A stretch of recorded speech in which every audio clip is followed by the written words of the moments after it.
Sir గతంలో జగన్ పరిపాలన 5 సంవత్సరాలు చూశారు. ఇప్పుడు కూటమి ప్రభుత్వం వచ్చింది 45 రోజులు అయింది. ఒక మాటలో చెప్పాలంటే ఏం చెప్తారు? గతంలో 5 సంవత్సరాలు హరాస్మెంట్ గవర్నమెంటు పేద ప్రజలంటూ ఎక్కడ కనపడనీయకుండా చేసిన జగన్మోహన్ రెడ్డి ఈరోజు 45 రోజుల్లో ఈ చంద్రబాబు నాయుడు వచ్చిన తర్వాత వచ్చిన మొదటి నెలలోనే 7,000 రూపాయలు పేదలకు పెన్షన్ 3,000 4,000 పెంచాడు.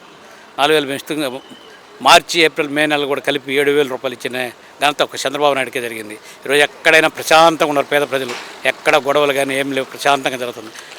గతంలో ఉన్నప్పుడు ప్రతి ఒక్కరికి రాత్రి పొగులు భయం, రాత్రి ఏమైనా పొగులేమైనా భయపడే పరిస్థితి ఉంది. అలాంటి ప్రభుత్వాన్ని ఈరోజు చంద్రబాబు నాయుడు భావితరాల కోసం ప్రతి ఒక్కరికి విద్య అన్ని వసతులు ఏర్పడేదానికి ఎక్కడ ఇబ్బంది లేకుండా కొత్త చేసే ముఖ్యమంత్రి ఉన్నారంటే నారా చంద్రబాబు నాయుడు. సార్ అంటే జగన్మోహన్ రెడ్డి అసెంబ్లీకి రాకుండా ధర్నాలు చేస్తాను ఈ చేస్తాను అని అంటున్నారు. కూటమి ప్రభుత్వం అంటుంది అసెంబ్లీకి రాకుండా ఉండడానికి ప్లాన్ ఇది జగన్ చేస్తున్న ప్లాన్ అంటున్నారు. నిజంగా ఈ మాట కరెక్ట్ అంటారు? అదేం కరెక్ట్ సార్. జగన్మోహన్ రెడ్డి వచ్చినప్పుడు కొన్ని వేల మందిని చంపాడు. మనం ఎక్కడ అసలు ఫొటోస్ పెట్టాడు ఢిల్లీలో. ఒక ఫోటో ఫలాని వ్యక్తి చనిపోయాడు, ఫలాని వాడని పేరు పెట్టాలి కదా ఫోటోలో.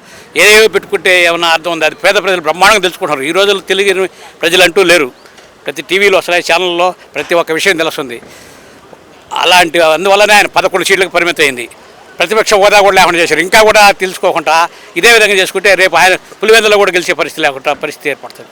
Sir Pawan Kalyan deputy CM Pawan Kalyan సంగతి ఏం చెప్తారు? ఆయన అసెంబ్లీ గేట్ కూడా దాటను అన్నారు కదా. ఇప్పుడు పవన్ కళ్యాణ్ డిప్యూటీ సీఎం అయ్యారు, దాని మీద మీ అభిప్రాయం ఏంటి? పవన్ కళ్యాణ్ అన్నాడు, ఆయన చూపించాడు. 21 సీటు ఇచ్చారు. 21 సీట్లు ప్రతి సీటు గెలుచుకునే శక్తి పవన్ కళ్యాణ్కి వచ్చింది. దమ్మ ధైర్యం పవన్ కళ్యాణ్ గారికి ఉంది. ఈరోజు కూడా పద్ధతిగా వైఎస్ఆర్సీపీ చేసిన హరాస్మెంట్ మనం చేయకూడదు, న్యాయ పరిపాలన చేయాలా.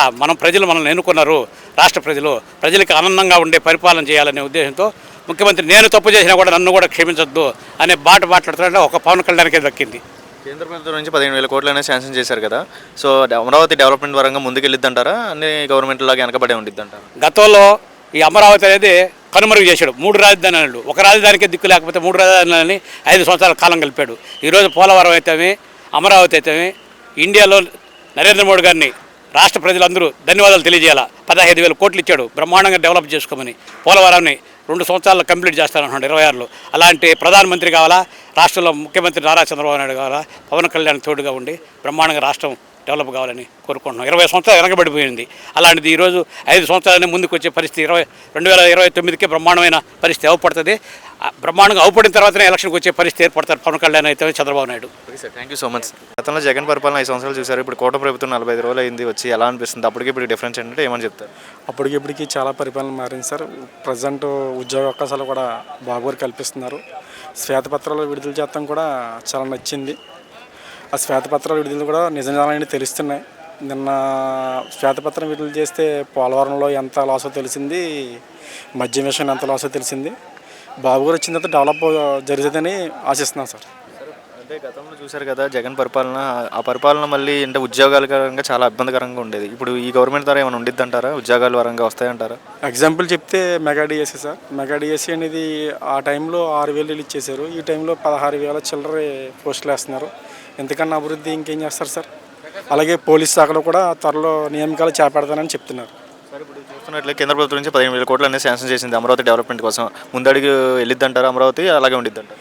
బంగారులాగా అభివృద్ధి అమరావతి చాలా అభివృద్ధి చెందుతుంది సార్. ఎందుకంటే కూటమి ప్రభుత్వంలోనే 15,000 కోట్లు దానికి రిలీజ్ చేశారంటే, అలాగే పోలవరం ప్రాజెక్టుకు కూడా కేంద్ర ప్రభుత్వం రిలీజ్ చేసింది. తన బాధ్యత అని చెప్తుంది. బంగారులాగా డెవలప్ అవుద్దని మేము అందరం ఆశిస్తున్నాం సార్.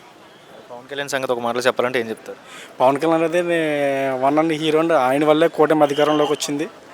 ఆయన కమిట్మెంట్ ద్వారా ఇప్పుడు 15,000 కోట్లు రావడానికి కూడా కారణం ఆయనే అని మేము ఆశిస్తున్నాం. Thank you sir.